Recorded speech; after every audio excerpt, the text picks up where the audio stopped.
Le 22 juin 1941, Hitler lance l'opération la plus ambitieuse de l'histoire militaire. En quelques mois, il pense détruire une superpuissance. Mais ce jour-là, il signe peut-être sa propre défaite. Nom de code: Opération Barbarossa. 3 millions de soldats, des milliers de chars, une attaque éclair vers l'Est. Ce n'est pas seulement une guerre stratégique, c'est une guerre idéologique, une croisade contre le bolchevisme. À l'aube, les bombardements commencent.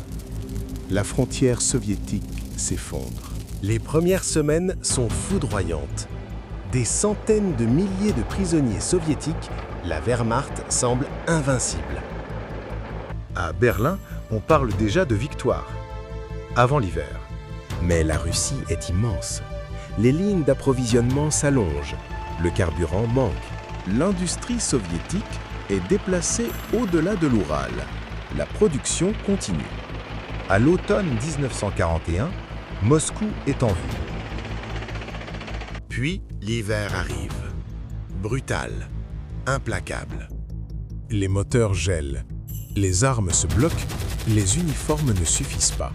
L'armée rouge contre-attaque, les Allemands reculent. Moscou ne tombe pas, la guerre éclair est brisée. Hitler prend le contrôle direct des opérations. Les généraux perdent leur autonomie. La guerre devient une guerre d'usure, longue, coûteuse. Nouvelle offensive vers le sud. Objectif: le pétrole du Caucase. Puis vient la catastrophe de Stalingrad. Une armée entière encerclée, abandonnée. Plus de 250 000 hommes perdus. Le mythe de l'invincibilité disparaît. À partir de là, l'initiative change de camp. L'Allemagne combat désormais sur deux fronts gigantesques.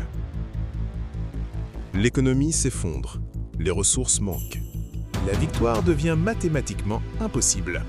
Barbarossa a ouvert la porte à l'invasion de l'Allemagne elle-même. En attaquant l'Union soviétique, Hitler voulait dominer l'Europe. Il a déclenché le début de la fin.